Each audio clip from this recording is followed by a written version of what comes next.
Convidá-lo para fazer uma poesia para nós, para que nós possamos começar com uma poesia. E por quê? Porque assim que me convidaram para participar da Semana Espírita, eu fui fazer uma pesquisa. E a primeira resposta para a minha pesquisa, pasmem, foi a visita de Chico Xavier a Monte Carmelo. E nesta casa, o Chico recebeu, psicografou, uma mensagem de Emmanuel. Então não é de hoje que os espíritos encarregados da doutrina do Cristo codificada por Kardec estão cuidando de Monte Carmelo. Assim nós pedimos para ele, você poderia declamar uma poesia? E ele me disse, eu tenho uma que o pessoal já conhece, da Maria Dolores.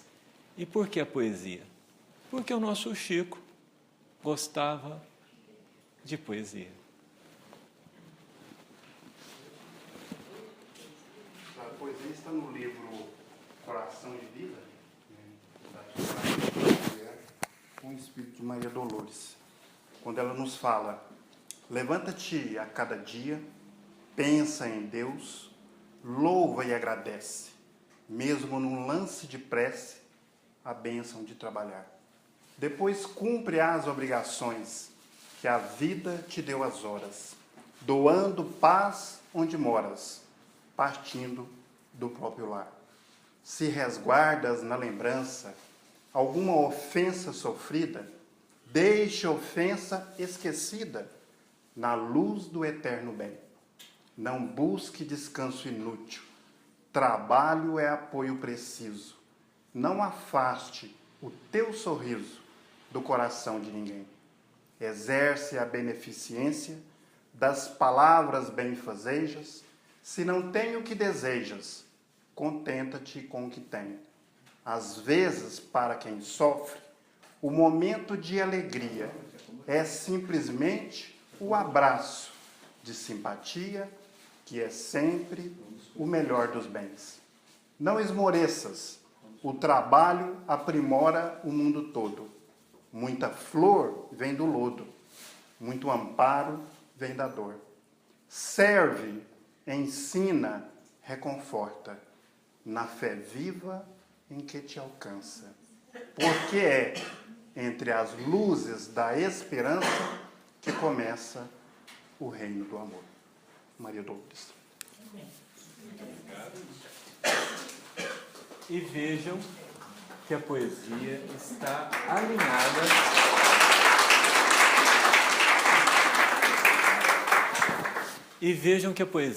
alinhada com a leitura que foi feita. Fé e caridade. E nós viemos conversar com vocês sobre o valor da vida. Porque a semana está tendo como tema a valorização da vida. Qual é, para nós, o valor da vida? Quando é que percebemos que a nossa vida tem valor? Quando é que as pessoas percebem valor na nossa vida? São reflexões. E eu gostaria que vocês respondessem. E eu penso que cada um de nós pensará consigo mesmo, na hora da morte. Na hora da morte é um dos momentos que nós mais valorizamos nossa vida. Na hora da morte de um ente querido, é o momento que nós mais damos valor à vida desse ente querido. É curioso, porque exatamente no momento em que ela nos falta, é que percebemos seu valor? Será que nós ainda dependemos da falta para apreciar a presença? Da dor para apreciar um momento de saúde? Da tristeza para valorizar a alegria? Nós precisamos desses contrastes? Sim, nós precisamos. Nós precisamos da vida? Sim, nós precisamos. O texto lido nos revela que nós nascemos para nos aperfeiçoar. E eu digo que é uma revelação, porque não é possível, na perspectiva de uma existência, saber que nós nascemos para nos aperfeiçoar. Somente através da revelação, e neste caso, a terceira revelação, que é a doutrina espírita, podemos chegar à percepção clara que o homem não existe apenas uma vida e o seu fundamento de existir não está apenas nesta vida, mas que as vidas, as existências, as personalidades que nós vivemos se encadeiam e são solidárias entre si, numa construção divina que nos aponta um objetivo invisível para nós. Eu diria até impossível para nós. Porque na perspectiva de uma existência, por maior que ela seja, que vivamos 100 anos, que sejamos o homem mais sábio da Terra, ainda assim não teremos visto quase nada da vida, das pessoas, das situações, dos relacionamentos. Mesmo que trabalhemos de sol a sol, do início ao término, é insuficiente para apreciar as tardes, o entardecer, a policromia do sol, o dourado, a riqueza dos quadros que são pintados à mão diariamente para que nós tenhamos momentos de harmonia, momentos de beleza, momentos de êxtase. Uma vida, por maior que seja, ela é um segundo, ela é um instante para aquele que aprecia as obras dos imortais, as músicas que desceram do céu para a terra e que nos encantam, que tocam a nossa alma, que despertam em nós sentimentos que nós sequer sabíamos que tínhamos. Todas essas construções ficam claras no momento em que nós começamos a entender que há, além da matéria, além do limite que vai da ligação do esperma com o óvulo, até aquele momento em que percebemos o valor da vida, antes e depois continua a existir vida. E não é uma teoria, não é uma hipótese, é fato. Não é uma questão de crença. Quem acha que acreditar na pré-existência da alma é uma questão de crença, está vivendo ainda nos tempos da Idade Média. Está vivendo há 200 anos no passado. Porque há 160 anos, antes de 160 anos, nas Américas, no Brasil, na África, na Europa, em todos os pontos do nosso planeta, os imortais tomaram corpos sem reencarnar. E as vozes do céu se derramaram sobre nós. Nossos filhos, nossos jovens, começaram a profetizar. Começaram a ver, começaram a ouvir, começaram a transmitir para nós janelas, explicações, vislumbres de uma vida que extrapola a matéria. E não para aí. Porque veio de roldão, em paralelo, um momento de libertação, a terceira libertação, porque nós estamos falando da terceira revelação. E o que a revelação faz é nos mostrar a verdade, é fazer com que nós olhemos para a verdade que nós estávamos fugindo, que nós ocultamos, que nós deturpamos, que nós escondemos. Eles vêm e tiram, elevam a candeia, e a candeia passa a iluminar a todos que entram dentro da casa. A terceira revelação veio fazer isso novamente. Os espíritos se derramaram por toda a parte, e além deles, vieram também reencarnando. e nos trouxeram uma nova ciência, um novo conhecimento. A psicologia,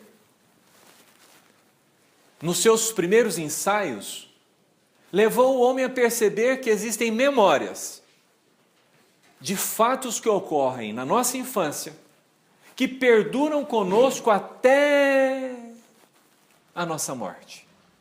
E que estas memórias de coisas que nós não tratamos, não lidamos, de coisas que nos agrediram sentimentalmente, elas podem nos levar à cegueira, podem nos levar a uma paralisia, podem nos levar a doenças crônicas, podem nos levar a um pânico, a uma tristeza contínua chamada melancolia, que ela pode trazer como consequências diversos transtornos que perduram durante a fase adulta, mas que podem ser tratados, que podem ser confrontados, que podem ser resolvidos.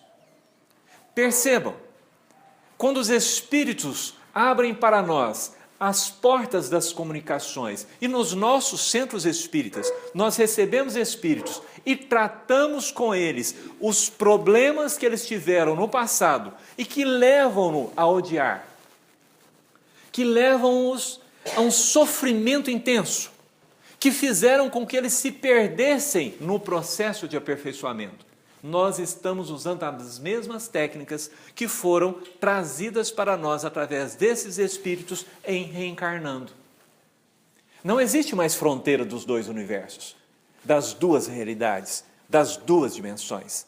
As duas dimensões que se interpõem, que se auxiliam mutuamente, agora nós temos a chave de acesso que se chama mediunidade. A mediunidade, levantando esse véu, os espíritos em permanente contato conosco trazem poesias como a que foi declarada. Trazem mensagens como a de Emmanuel, que nós pretendemos ler ao final para relembrar a presença deles aqui nesta casa, há tempos idos. E trazem-no de volta Jesus. Porque roda, roda, roda, e nós não conseguimos encontrar a felicidade se não for na caridade. E o mestre da caridade é o Cristo de Deus. É o ungido, é o esperado, é o prometido, é o anunciado. É aquele que antes de vir já havia sido revelado.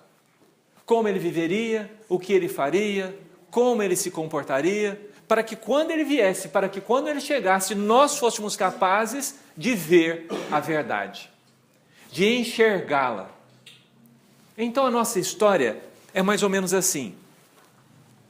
Quando nós reencarnamos na época de Abraão, vieram os espíritos, naquela época, porque mediunidade não é de hoje. Vieram os espíritos e nos chamaram: saia da tua terra. Saia da tua terra, tome dos teus servos, da tua família e vá, eu vou te guiar para uma vida melhor.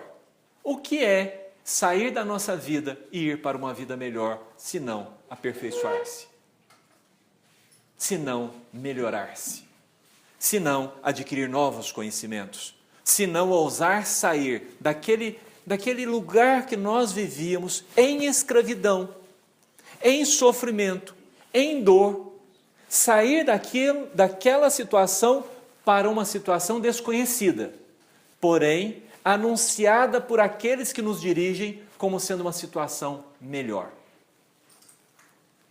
Para sairmos para uma situação melhor, nós temos que mudar. Para termos uma vida mais plena, nós temos que mudar. Mesmo que nós estejamos satisfeitos, porque é curioso, nós temos uma capacidade fenomenal de nos adequarmos, de nos adaptarmos, de nos conformarmos com o mal. O mal que nos provoca o mal que traz de volta para nós o mal que nós fazemos para o outro, o mal que fere o outro, que fere a nós mesmos, a violência que nós praticamos contra o outro, que se derrama de volta sobre nós mesmos. Nós nos adaptamos, nós nos conformamos, e é tão intensa essa conformação, tão curiosa que os Espíritos nos narram que existem espíritos no plano espiritual que há 300 anos estão odiando a mesma pessoa. Que a pessoa já progrediu, já não está mais sujeita à perseguição, já se libertou do erro, já recompôs a sua vida, já realizou um aperfeiçoamento de tal forma que não dá sintonia mais, e o Espírito ainda quer vingança. 300? Nós temos histórias de 1.500 anos. 1.500 anos. Uma jovem faz uma promessa a um rapaz: eu vou me casar com você. E não cumpre a promessa. Várias e várias vidas. Vidas sucessivas, vidas esparsas, nascem como irmãos, nascem como primos, nascem como vizinhos, nascem como amigos, vira e mexe se encontram. E nesses encontros, precisam se casar. Ela foge, casa com quem não ama, suicida, mata ele, mas não casa com ele. E 1.500 anos depois, ele ainda quer casar com ela. Imagina que casamento será esse o dia que ele realizar. Imagina como serão todos os dias, né? Ele finalmente casei. E ela olhando para ele pensando assim: não tinha outro jeito. Agora estou casada, Deus me dê força para continuar casada. Mas se Deus quiser, na hora que chegar uns dias ali na frente, ele morre. Ou eu morro, quem sabe eu morro. E se assim vai reencarnar de novo. Porque não realizou o seu aperfeiçoamento, nem ele, nem ela. Nem ele, nem ela. E quem nos revela isso? Os Espíritos. Essa é a história de Jesus Gonçalves. Os Espíritos voltam para falar para nós: olha, essa vida que você só vê valor quando você chega no momento da morte, ela é a coisa mais importante que tem para o progresso de espíritos como nós. Mas eu não poderia realizar o meu progresso como espírito, no plano espiritual? Pergunta Kardec aos espíritos encarregados da terceira revelação. Ora, lá eu tenho inteligência, lá eu sinto, lá eu tenho outros espíritos. Por que eu não realizo esse progresso fora da matéria? Porque nós precisamos do esquecimento. Nós precisamos recomeçar. Nós precisamos da dádiva do esquecimento do outro. Porque o mal que nós fizemos é difícil de ser perdoado. Quando eu invadi aquela aldeia, eu era forte, estava no exército, invadimos, comemos todo o alimento que eles tinham. Eles ficaram à míngua, mas nós não nos limitamos a isso. Matamos os homens, pegamos as crianças para levá-las para a nossa guerra e estrupamos as mulheres. Estas pessoas, em reencarnando e me vendo, não conseguem viver em paz, não dormem. Será que ele vai fazer de novo? Será que ele progrediu? Será que ele mudou? Não tem sossego. Então vem a dádiva do esquecimento, vem a necessidade, colocam na minha mão, eu que outrora fui perseguidor, colocam na minha mão os recursos necessários para a dor, para a necessidade do outro. E o outro, no esquecimento e na necessidade, aceita o meu prato de sopa, aceita a minha cesta de alimentos, aceita a minha visita na cadeia, aceita que eu entre na casa dele e abrace suas filhas, suas crianças, para superar o trauma que nós colocamos. Então, qual é o valor da vida? O valor da vida está em superarmos os nossos traumas. Nós somos espíritos que coagulamos uma série de situações de relacionamentos, que travamos nessa série de situações. E esses cânceres, sabe? Estes nódulos, esses miasmas, estas memórias apodrecidas nos corroem na espiritualidade. Nós temos uma amiga que estava vivendo muito bem no plano espiritual. Casada, vivendo com o esposo, vivendo com os filhos. Uma casa boa, espaçosa, com piano, decorada, com jardim. Trabalhava com crianças. Estava vivendo no paraíso. Quando ela começa a sentir um mal-estar, uma sensação de infelicidade, está faltando alguma coisa, tem alguma coisa me incomodando, as coisas que me alegravam não me alegram mais. E curioso, porque o seu esposo também está tendo as mesmas sensações. Os dois conversando entre si, percebendo que aquela alegria que eles vivenciavam estava desaparecida do lar, procuram a ajuda de seus maiores, de seus mentores. Seus mentores dão-lhes acesso à biblioteca. Eles começam a assistir filmes passados há cerca de 300 anos. Depois eles começam a recordar, a perceber que aquelas histórias eram histórias deles mesmos. Eles tomam posse de si mesmo, da verdade oculta dentro de si mesmo, da verdade adormecida, da verdade escondida, da verdade velada dentro de si mesmo. Porque a candeia tem que subir para iluminar a casa. Chega esse momento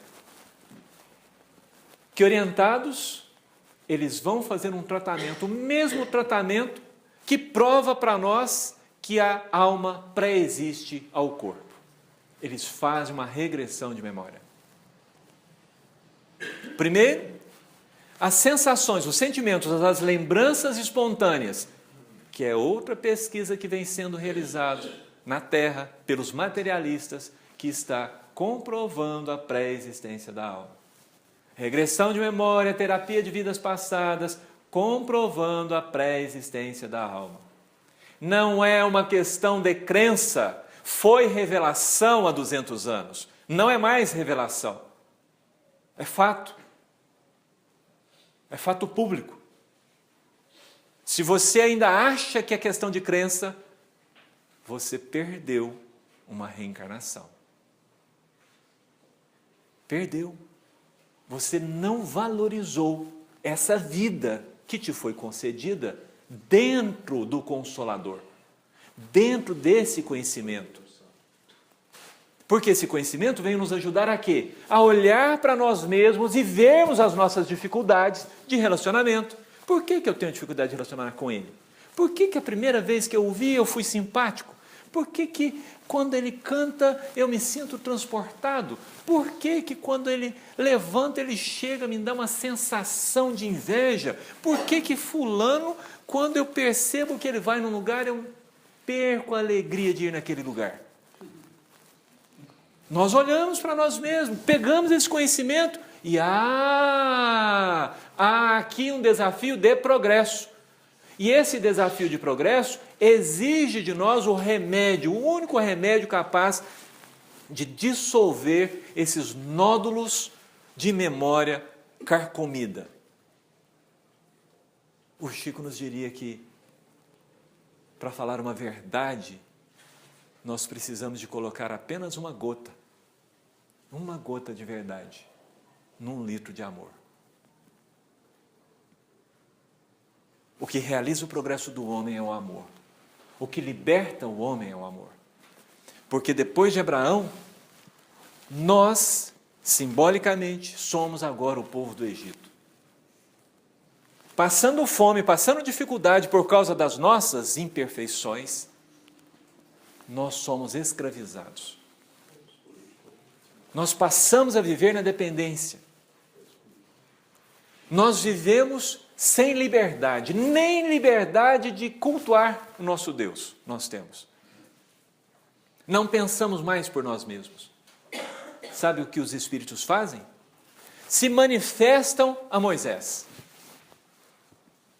Moisés, médium, recebendo a revelação, que nós chamamos de primeiro, médium, vem nos propor uma nova liberdade. Sair de novo da ilusão, sair de novo da escravidão, ir de novo para a verdade, ir de novo para a luz. A história se repete. Porque a reencarnação são repetições, para que nós saiamos das trevas para a luz, da escravidão para a liberdade. São oportunidades para essa realização dentro de nós. O povo judeu vai seguir Moisés, assim como Abraão segue a voz.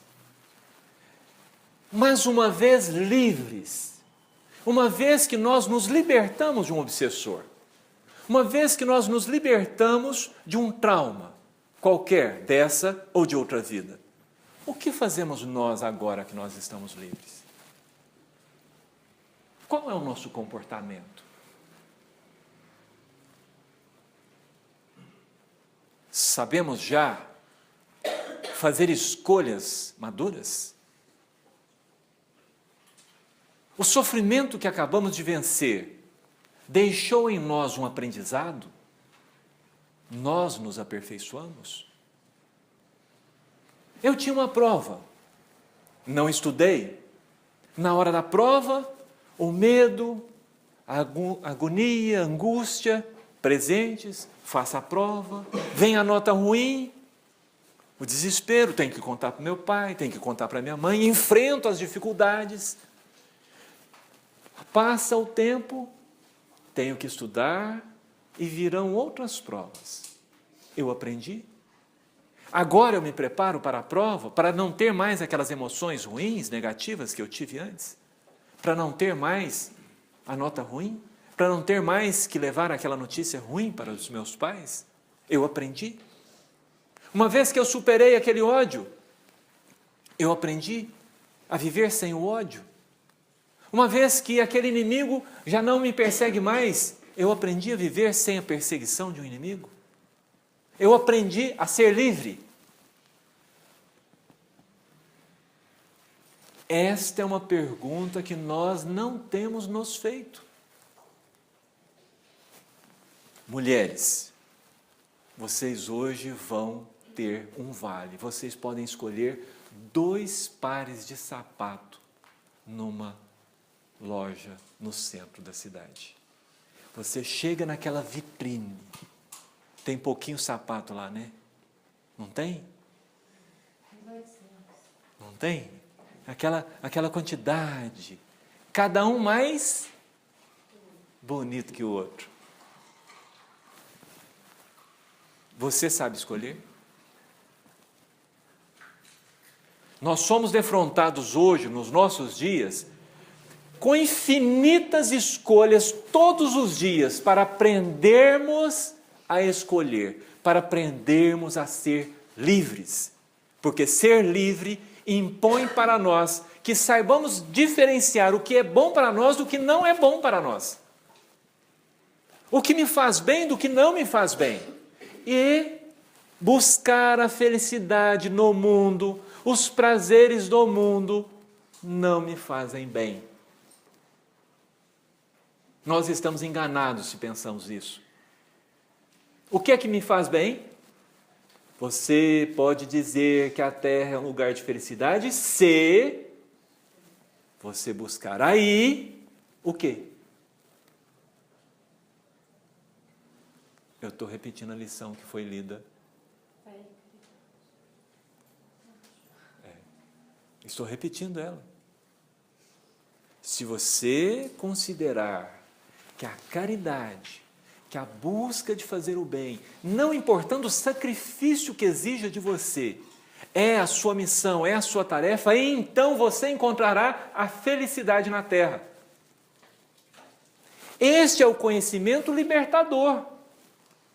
Essa é a proposta que Jesus vem fazer. Vai, não peques mais, para que não te aconteça coisa pior. O que nós fizemos de Abraão a Moisés? Nós repetimos nossos erros. O que nós fizemos de Moisés até Jesus? Nós repetimos os nossos erros. Chega um momento em que a espiritualidade se cala. 400 anos de silêncio, sem profeta. Deus não se manifesta aos homens. E aí vem a maior luz, a maior revelação, a revelação central, o eixo de todo, Jesus. Jesus vem no momento de silêncio. Sabe aquele momento antes da tempestade, que dá aquela parada assim, e você olha e fala assim, daqui a pouco chove. Até os pássaros param, é aquele suspense. Vem Jesus. E Jesus vem acompanhado de Moisés, vem acompanhado de Elias, vem acompanhado dos médiuns do passado, no presente. João é o mesmo Elias que havia de vir. Vem acompanhado de discípulos que representam o passado, pois que Pedro fora o mesmo Salomão, filho de Davi, agora reencarnado, antes na riqueza, no brilho, construindo o templo, e agora conversando com Jesus. Olha, mestre, que templo maravilhoso! Destrua esse templo e eu construo ele em 3 dias. Existe um templo mais bonito do que o templo de pedra que está fora de nós. Existe um tesouro mais valioso do que as joias que estão no templo. Existe uma mensagem mais relevante do que aquela que você faz na hora do sacrifício. Porque haverá um momento em que Deus será adorado em espírito e verdade, não mais nesse morro ou naquele, mas em espírito e em verdade em toda a parte, no altar do coração humano. Jesus vem e nos liberta de novo. Nos liberta do domínio da ignorância, das ilusões, dos erros. Porque dentro do povo judeu, dentro daqueles que criam no Deus único, que eram os líderes da raça, muitos não acreditavam na imortalidade da alma. Dirá Jesus a Nicodemos: o Espírito vem, sopra, e você não sabe de onde ele vem, nem para onde ele vai. Não te admires que eu te diga que é necessário nascer de novo. Nicodemos fica espantado. Nascer de novo, entrar no ventre da minha mãe, ficar pequenino, como? Como isso é possível? As leis materiais não permitem. És mestre de Israel e ignoras essas coisas? Daí a pouco ele vai encontrar seus, que acreditavam que quando morre a alma, acabou. Acabou. Eles eram os líderes da raça. Eram eles que nos guiavam, cegos, guiando os cegos. E para onde nós íamos? Para o abismo. Invariavelmente para o abismo. Invariavelmente para o abismo. Jesus vem e nos mostra um novo caminho. Um caminho de liberdade, um caminho de escolha, um caminho de maturidade. Um caminho de maturidade. Paulo entende tão perfeitamente que dirá para nós: quando eu era criança, eu me alimentava com alimento de criança. Agora que eu cresci, eu me alimento com alimento de adulto. Jesus vem para nos dar a maioridade, mas nós não aceitamos. Nós nos perdemos de novo. Nós buscamos de novo a escravidão. De novo e de novo. 2000 anos de escravidão. E em 1200 ele nos manda João de volta. E junto com João, Joana de Ângeles, Divaldo, Chico, todos esses trabalhadores que nós conhecemos hoje, estiveram em 1200, reencarnando entre nós. E o que nós fizemos? Vem a luz, e a gente depois oculta a luz. Nós desvalorizamos a vida. Nós estamos trabalhando há centenas de anos, desprezando a vida. Vem a vida em abundância, e o que a gente quer é sombra e água fresca, que o mundo acabe em barranco para a gente morrer encostado. A gente quer fazer nada. A gente quer sentar na cadeira, na porta da rua e ver um movimento. Sem utilidade. Que bem que eu estou produzindo? Qual é o objetivo da vida? Por que nascemos? A revelação espírita nos explica isso. Nós nascemos para fazer a caridade, nós nascemos para nos aperfeiçoar, nós voltamos à Terra para nos libertar das nossas imperfeições, que são aquelas coisas que nos causam sofrimento. Nós nascemos para nos adequar à lei divina, para aprendermos a alinhar as nossas escolhas com as leis divinas. Está aqui a tentação, e eu escolho seguir Jesus. Eu escolho seguir a lei. Estou casado, aparece uma mulher linda, maravilhosa na minha vida. Fala que é minha alma gêmea de outras vidas. Nós peregrinamos diversas vezes juntos, porque espírito é assim, né? Espírito, as coisas são bem entranhadas. Não, eu sinto que é realmente a minha alma do passado. Eu tenho até sonhado com ela. Eu acho que eu vou matar minha esposa. Porque como é que eu vou na casa espírita tendo separado? Como é que eu vou fazer palestra mostrando, olha a minha nova esposa, gostaram da minha nova esposa? É uma alma gêmea, é a quinta dessa vida. Como eu vou lidar com isso? Então eu tenho que escolher. Eu tenho que escolher não mais andar na mentira, nas trevas. Não mais ocultar, mas encarar. Encarar a temporariedade desse corpo e a eternidade da alma. Encarar a responsabilidade sobre os meus atos. Encarar a lei de causa e efeito. Encarar, aceitar, obedecer, resignar-me, adequar-me às leis que me são reveladas desde Abraão. Desde Abraão. Dirá Emmanuel para nós que nós já temos 50.000 anos de razão, de raciocínio, de escolha, de decisão, de um bichinho chamado livre-arbítrio. Uma coisa que a gente pede para Deus tirar de nós. As mulheres, quando vão à loja de calçado, fazem questão de levar alguém junto.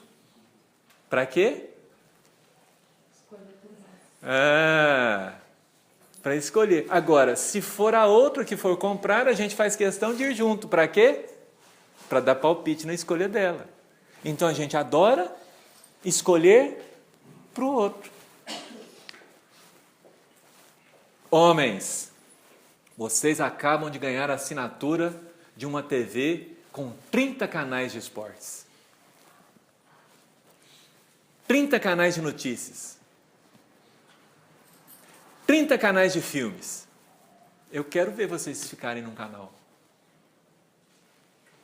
Fica não, né? Só no controle. Assiste tudo e nada.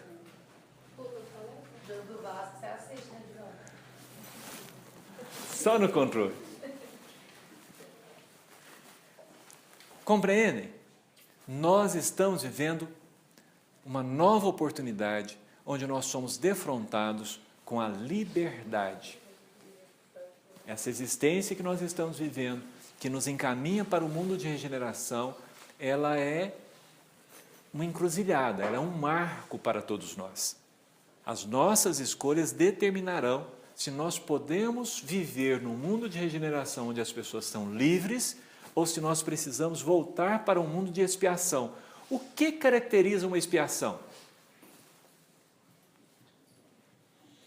É uma pergunta. O que caracteriza uma expiação? Obrigatoriamente tem que passar por ela? Não tem escolha? Eu sou forçado. Eu estou ali contrariado. É um escravo. Fez o mal e não quer arcar com as consequências do mal, não quer nem mudar o comportamento. Porque se você se arrepende, você deixa de expiar. A expiação é um tanto de sofrimento necessário para provocar o arrependimento. O arrependimento é: cansei desse erro, não vou fazer mais isso, não vou mais trair minha esposa, não vou mais me suicidar, não vou mais roubar, não vou mais mentir, não vou mais... Cansei. Aí vem a reparação. Cansou? Agora você está firme, está conseguindo se manter, já resistiu à tentação, agora vamos consertar o trem que você estragou lá atrás? Vamos reparar os males que você fez? Porque quando você foi lá, nasceu na Europa, engambelou a moça, pegou a fortuna dela, fugiu, foi jogar, foi para o meretrício, foi curtir a vida. Nós achamos que isso é curtir a vida, que isso é aproveitar a vida. Naquela época você contraiu uma dívida. A moça foi para o bordel, se prostituiu, morreu, e agora ela vai reencarnar paralítica. Sua irmã, você não vai poder casar, não vai poder sair de casa, vai ser pobre, vai ter que trabalhar muito para conquistar um dinheiro. Quando você conquistar um dinheiro, o dinheiro vai ficar para quem? Para ela, porque não é seu, é dela, você deve.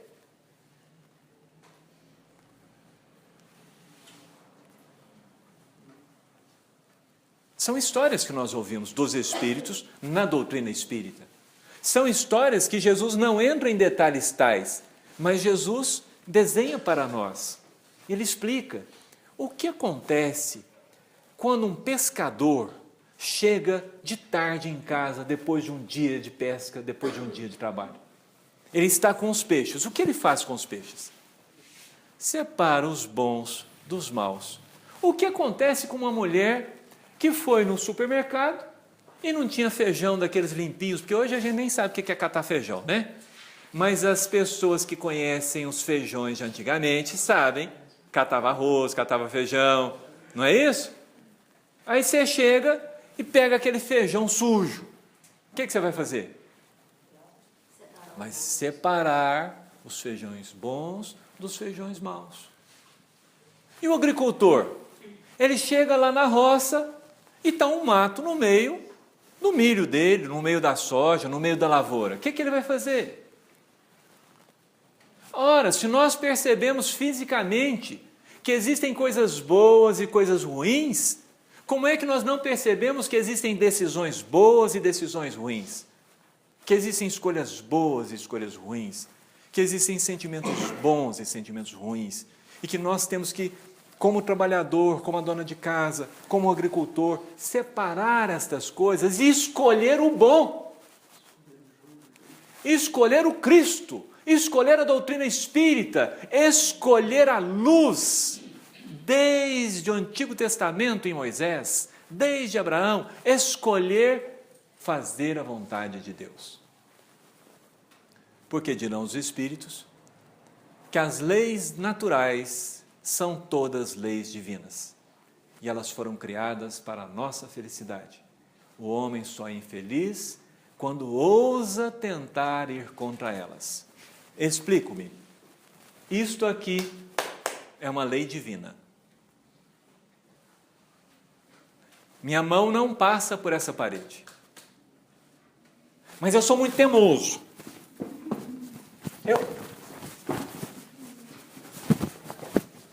O que eu estou conseguindo fazer? Me ferir. Me ferir. Porque não é possível violar a lei impunemente. Não é possível. Se eu tento passar a parede, eu não consigo. Não consigo. É uma lei. Se eu tento roubar o meu semelhante, eu não consigo. É uma lei. Não, Manuel. Mas tem uns caras aí que estavam lá com 50 milhões lá no apartamento. Vocês acham que ele não vai reencarnar?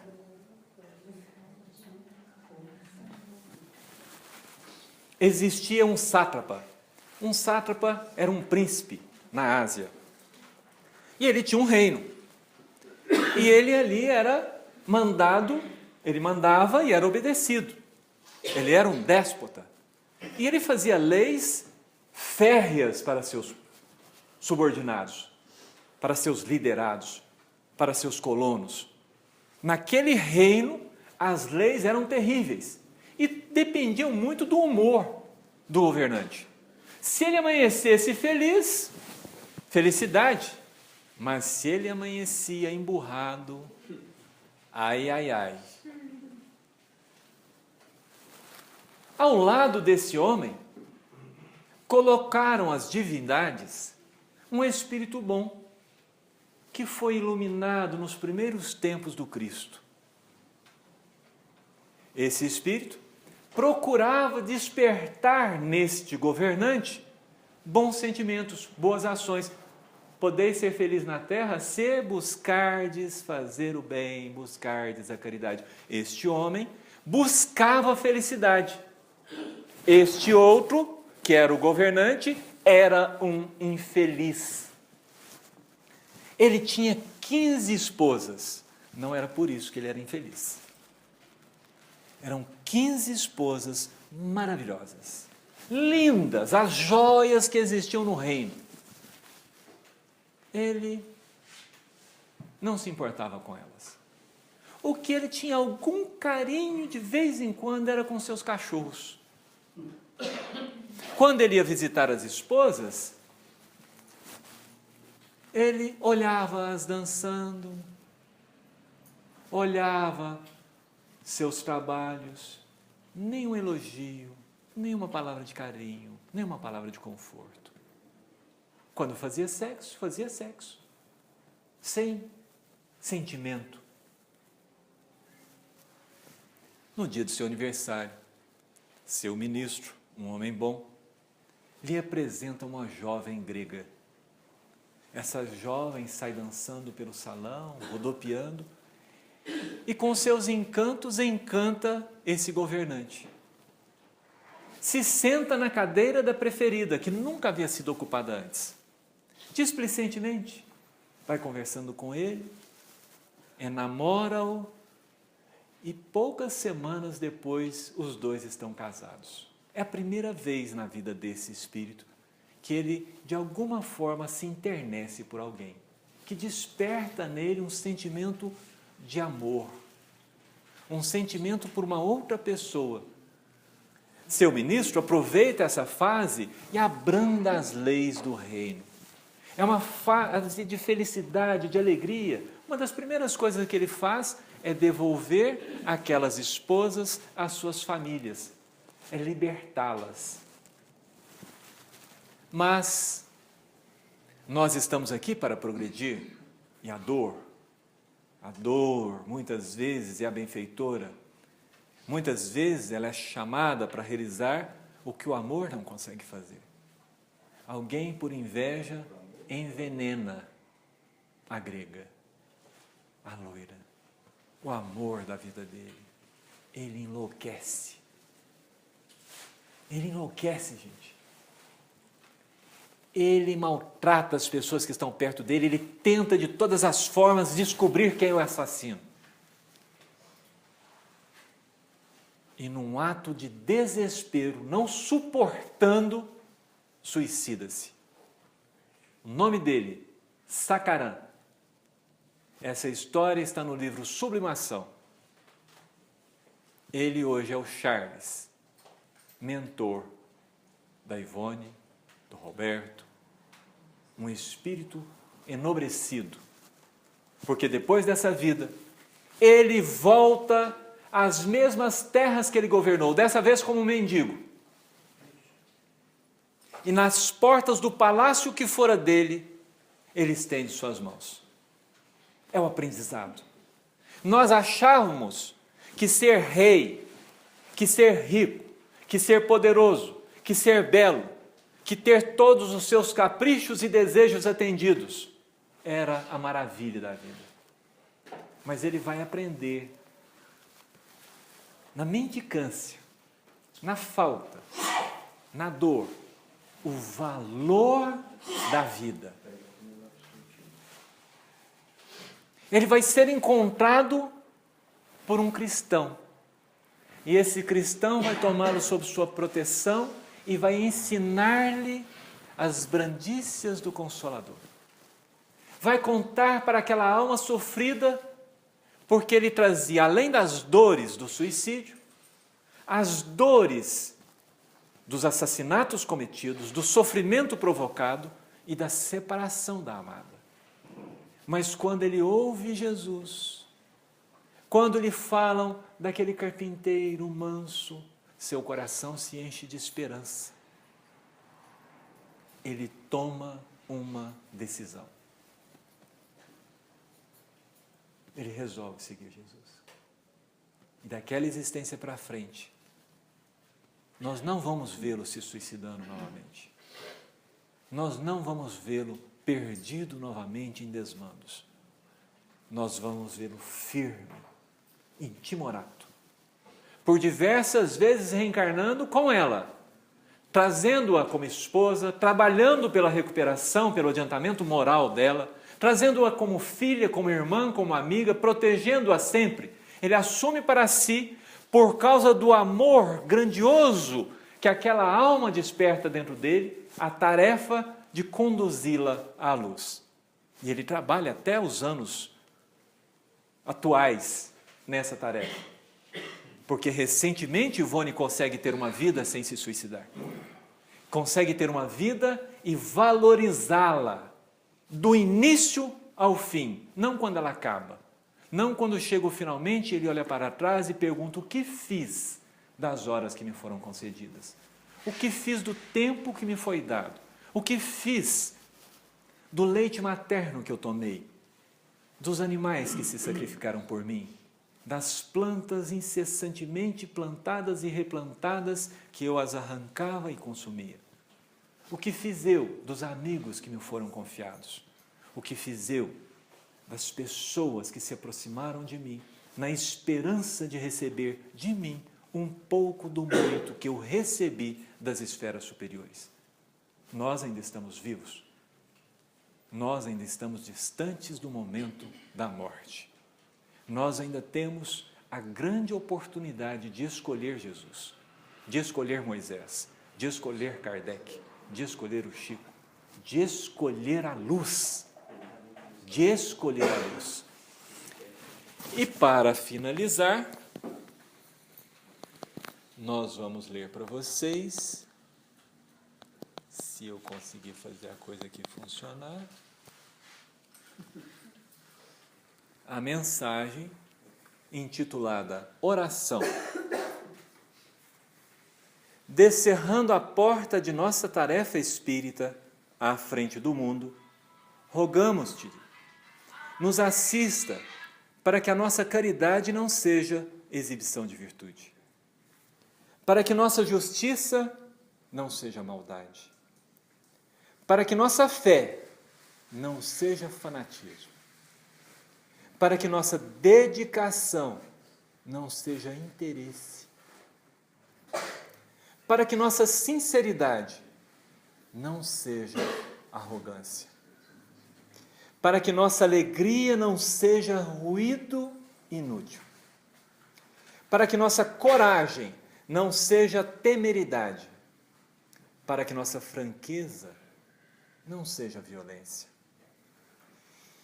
para que nossa palavra não seja verbo vazio,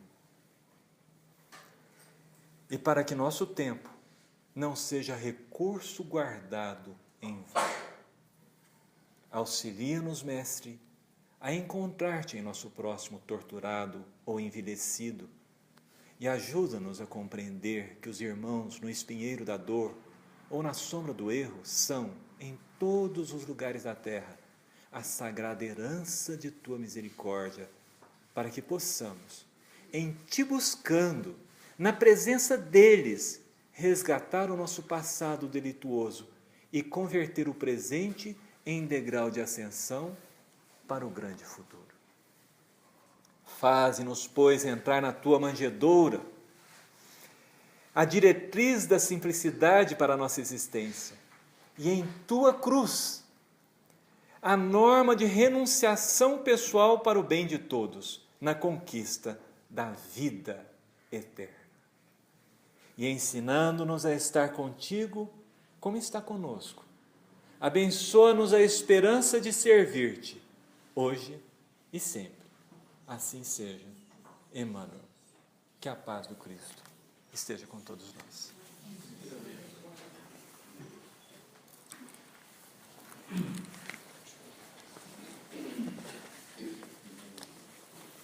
Agora, você deu um susto aqui, o sujeito tinha mulher infeliz, né? Ele tinha 15 só, né? É brincadeira, viu, gente? Eu gosto muito da minha sogra.